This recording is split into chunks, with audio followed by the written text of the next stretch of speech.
Hey y'all, welcome to my channel. My name is Tania. If you're new here, welcome to my channel where I talk about any and everything that I want because I always have something to say. That's the intro.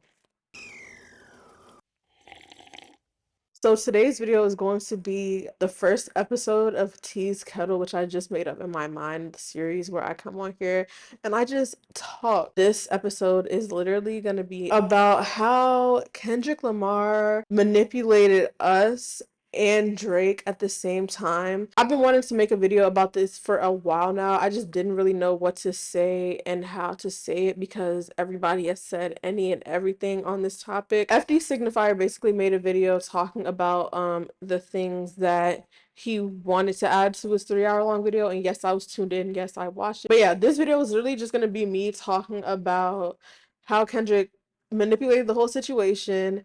And I think we need to start side-eyeing him as well. Cause what? Like, you're a little bit scary. Kendrick, I'm onto you. Let's get into it. If y'all see me looking this way, it's because I wrote this down. First of all, Kendrick set this up so masterfully and strategically. From jump, Drake was never going to win this. And I'm gonna tell y'all how. Let's get into the state of Drake at the time of this beef. He's been in the music industry since what, 2009?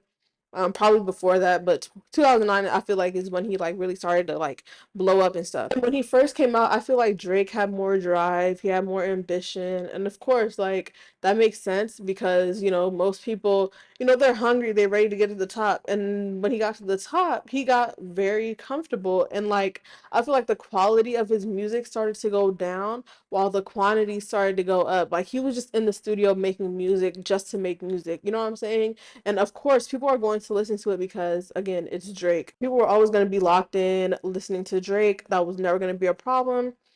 But at some point, I feel like he lost his drive for it. Like, even with his last release on his website, it's like, why do we need 100 gigabytes of music and other content from you? Obviously, the stans are going to like it.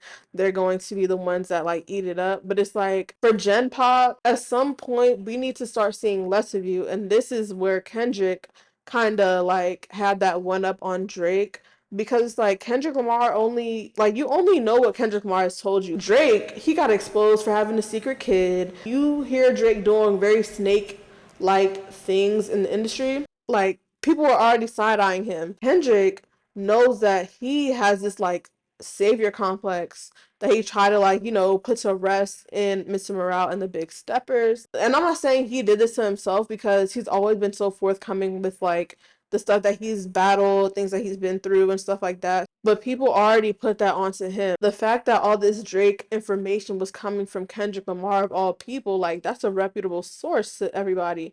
Kendrick is always going to be a media darling. And I told him, I said, because he has the ability to make you believe he had no idea this was going to happen. Like, I look at him and I go, nah, you can't do that to me. Right. Like, I know. You knew you was working. Right. You worked on it and it paid off. Don't act like you didn't know it was going to happen. And he was like,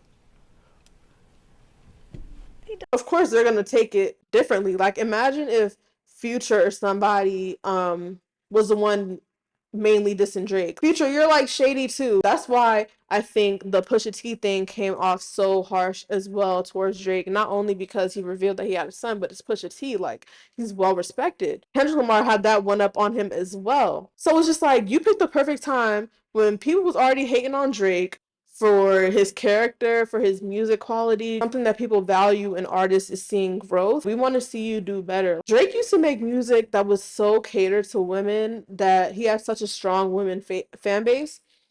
But then it started becoming very misogynistic, very weird towards women. The Megan Thee Stallion, Ice Spice, like following Ice Spice, Sexy Red, like all these new girls that are coming into the industry, he like aligns himself with them when they're first like starting to come up, just to use them to stay relevant, in my opinion. Future and Metro Boomin made that album. Kendrick was like, hey, this is my perfect time. Let me hop on this and say what I need to say. Surprise drop. It was so surprising that like literally when I first heard it, I was like, that's AI. Like, there's no way Kendrick Lamar is coming at Drake this direct, and J. Cole. But like, there's just no way. Like, I did not see that coming. It was so random and out the blue. Kendrick's outward persona really helped him be a credible source. And also Kendrick's like persona and who he is or what people like make him out to be kind of like shielded him from the things that Drake had said about Kendrick, because let's not get it wrong, I don't put abuse or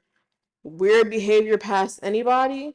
So it's like when Drake said that Kendrick be like putting his hands on his wife, obviously he like put in the video and kind of like debunked it, but it's like from outsiders perspective, you never know what could be happening. And that's why I feel like people, me included, like we kind of like side eye, like that's not true, like Drake, you just saying anything, the things that he's gone through, like he's been so open with that. So it's just like kind of backfired on Drake, because it's like Drake, we kind of don't expect that from Kendrick, so it's like we're kind of side eyeing that.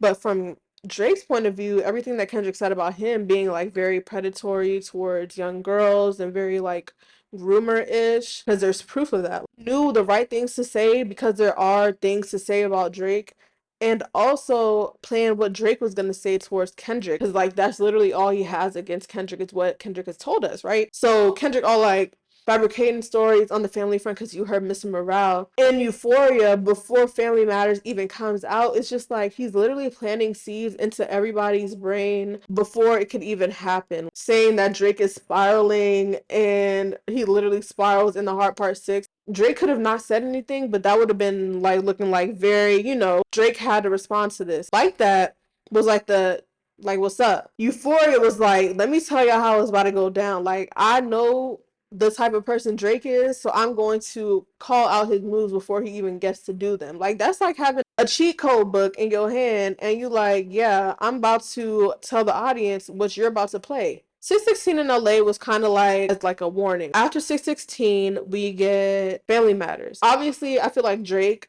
named it Family Matters because he's talking about like Kendrick's family or whatever and stuff like that. You're using things that Kendrick already said that you were going to use and predicted that you were going to use in your song because you have nothing else. 50 minutes later, Meet the Grams. He said, oh, y'all talking Family Matters? Okay, well, boom, Meet the Grams. To sit there and write a song to Drake's immediate family, the son, the mom, the dad, you're talking to his son saying he's sorry that Drake is his dad, your dad is a weirdo, and basically saying you're not gonna get this right now because you young, but play this back when you 18. Like that is despicable, crazy, insane behavior to go straight at the kid. Like I'm not even talking to your dad right now. You need to hear this like from somebody. So it's just like he playing that. That was psychological warfare right there. Like that's insane. Then to say his mom, hey, your son is strange. Like, I don't think as a woman you would like how your son treats women, talks about women, and all that stuff. Putting that into somebody's mom's head. Meet the Grams is psychological warfare. Are you crazy? Then your dad,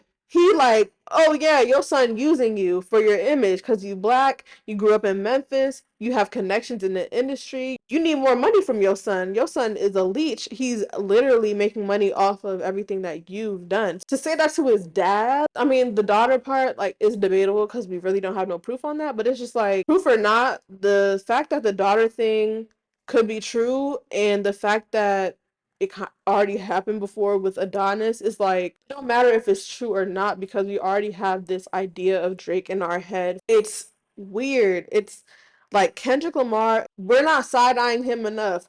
People like him you need to watch out for. Drake was over here playing checkers, Kendrick playing 3D chess. He not on the type of time you're on. And Drake think it's a game. Like the fact that he on Family Matters literally just talking about like everybody else in the background, throwing rocks.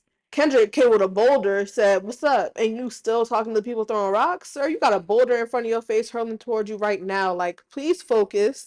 Please focus on the main target that's about to eat you up. And I feel so bad for Drake because it's like I know he thought he ate with Family Matters. After Meet the Grams, after the whole ordeal, you slap us with Not Like Us. And the thing about Not Like Us, you done killed him with Meet the Grams already.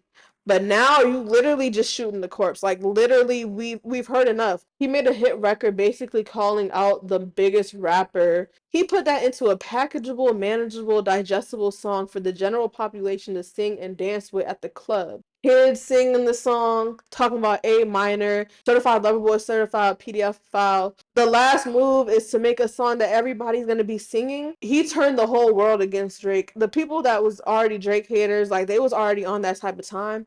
But general population, no, it's cool to hate Drake now. It didn't take Kendrick Lamar for me to start side eyeing Drake, never did. But it did take this beef for me to start side eyeing Kendrick because you're actually insane. He's talking about Drake, a master manipulator. Sir, look what you did.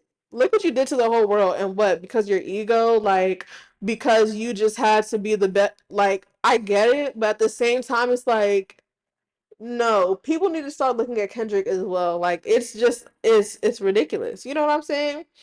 So all that, the beef ended, the pop out tour on Juneteenth, talking about Not Like Us 6 times. Was that really like you had to do that? Like you're actually messy. The messiest person you know is a man. Like literally that slogan is so true. Yeah, y'all. Those are my thoughts on the Kendrick versus Drake beef. The Hard Part 6 shouldn't have been made. That was embarrassing. Those are my thoughts on the aftermath, basically on the whole beef. I just really wanted to come on here and give my final thoughts on the Drake versus Kendrick. I hope you guys like this video. Drop more thoughts in the comments below because I want to hear everybody's thoughts. Thank you guys so much for watching. Don't forget to like, comment, and subscribe. And yeah, I'll see you guys in the next video. Bye.